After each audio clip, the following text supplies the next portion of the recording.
आज का हमारा जो टॉपिक है वो है cognitive task analysis. Cognitive task analysis में ये होता है कि हमारे एक्सपर्ट्स के हर बंदे के दरमियान में अलग अलग प्रोसेसेस चालू रहते हैं। अगर कोई क्वेश्चन लिखा जाए ना, एक मैथ का क्वेश्चन हो या कोई भी क्वेश्चन हो ना, साइंटिफिक क्वेश्चन हो, तो अगर एक बच्चे को या उससे बड़े यंग और किसी बूढ़े को कहा जाए तो हर किसी के दिमाग में अपने अपने थॉट प्रोसेसेस चालू होते हैं।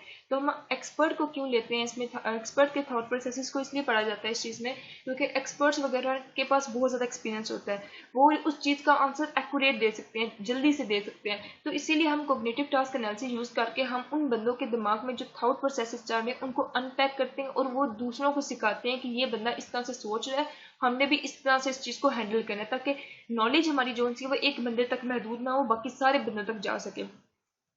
सीटीए फैमिली ये है कि उसमें हमारे पास साइकोलॉजिकल रिसर्च मेथड क्यों यूज़ हुए? क्योंकि हम एक ह्यूमन को स्टडी कर रहे हैं, तो इसलिए हमें उसकी साइकी को समझना है। तो साइकी को समझने के लिए हम साइकोलॉजी यूज़ करते हैं।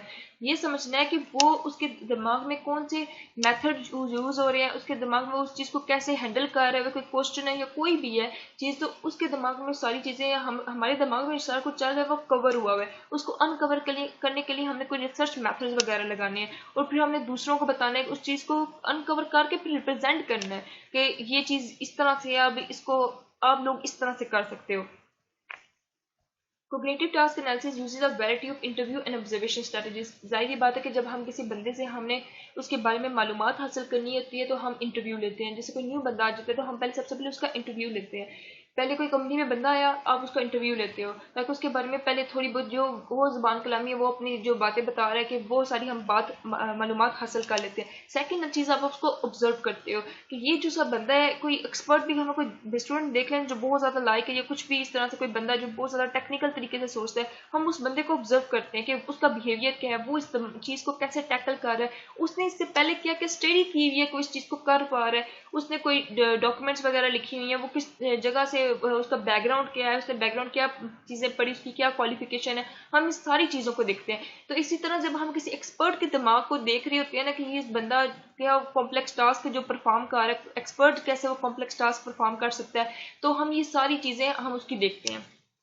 सीटीए फैमिलीज, अभी हम तरीके देखेंगे कि हम कौन सी साइकोलॉजिकल रिसर्च मेथड अप्लाई करते हुए हम उसकी जो सी साइकी को उसकी सारी रिसर्च मेथड्स अप्लाई करते हुए देखेंगे कि वो हम उसको कैसे स्टडी कर सकते हैं, उसके थॉट प्रोसेसेस को कैसे अनकवर कर सकते हैं। बैकग्राउंड प्रिपरेशन, कि एक बंदा अगर कोई टीचर भी आ जाता है ना हमारे पास, तो हम पहले देखते हैं कि इस टीचर के पास इतनी नॉलेज है कि इसने क्वालिफिकेशन कैसे कैसे की हुई है। तो इसी तरह से हम देखेंगे कि getting familiar with the domain and population of interest, जिस फील्ड में हम जा रहे हैं उसके उसके जो बैकग्राउंड वगैरह है उस सबको हम डिटेल से डिस्कस करेंगे। Reading through any existing manuals, doctrine and holding information informal discussions are common way to start getting up speed in the problem area. जैसे हमारे पास हम एक प्रॉब्लम की तरफ लेके जाते हैं, वो तो बात होगी किसी टीचर वगैरह की, वो अलग बात है। हम इधर अगर हमने कोई प्रॉब्लम सॉल्व करनी है ना, हम उससे पहले बैकग्राउंड उसका जो भी है ना सारा कुछ उसके बैकग्राउंड से प्रिपेयर वगैरह कर लेंगे। जो पहले एक राइटर ने कुछ डॉक्ट्राइन वगैरह लिखी हुई है वो सारा कुछ हम डिस्कस कर लेंगे। बैकग्राउंड प्रिपरेशन इसलिए ज़रूरी है कि हम जैसे आगे के लिए ना स्पीड अप हो सके, कि पहले पहले जो भी सारी चीज़ें वो हमें पता चल सके। आगे कोई जैसे कहते हैं ना कि चौथी क्लास पढ़ो तो पांचवी क्लास पढ़ सकते हो, क्योंकि पिछली जो चीज़ें हैं ना वो मालूम होगी ना तो पांचवी की इजीली मालूम हो जाएगी। अगर डायरेक्ट पांचवी में आ जाओगे थोड़ी सी मुश्किल ज़रूर होगी।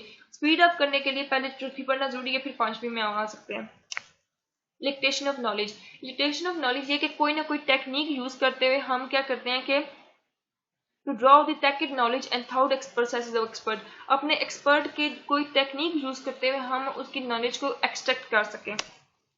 एनालिसिस ऑफ, इसमें पता क्या आ सकता है, इलेक्ट्रेशन ऑफ नॉलेज में हमारे पास सर्वे आ सकते हैं, हमारे पास इंटरव्यू आ सकते हैं, ऑब्जर्वेशन वगैरह, ये सारी जो टेक्निक्स है ना इलेक्ट्रेशन ऑफ नॉलेज, ये सारी इसी में आती हैं। एथनोग्राफी वगैरह ये सारी ये टेक्निक्स होती हैं इलेक्ट्रेशन ऑफ नॉलेज की। Analysis of qualitative data, sifting through the mass of data usually in the form of transcript or of the expert verbal reports। हर बंदा जो है ना अपनी एक ट्रांसक्रिप्ट बनाता है, एक डॉक्ट्राइन बनाता है, अपनी कोई बुक लिख लेता है, कोई एक्सपर्ट अपने कोई ना कोई काम डॉक्यूमेंटेशन वगैरह जरूर बनाता है, कोई भी एक्सपेरिमेंट परफॉर्म करने के लिए, कुछ भी करने के लिए।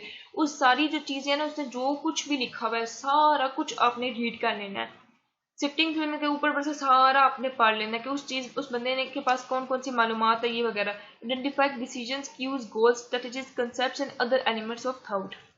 नॉलेज रिप्रेजेंटेशन, अब आपके पास सारी उसकी नॉलेज वगैरह आ गई, अब अपने उसको रिप्रेजेंट करना। हमने क्या पढ़ा था कि पहले जो उनसे एक्सपर्ट की नॉलेज को अनपैक करो, फिर उसके बाद उसको रिप्रेजेंट कर दो। अब उसको रिप्रेजेंट कैसे कर सकते हो? टेबल्स की फॉर्म में कर सकते हो, चार्ट्स की फॉर्म में कर सकते हो, डायग्राम्स की फॉर्म में कर सकते हो, ताकि अब उसको क्लियरली रिप्रेजेंट कर सको।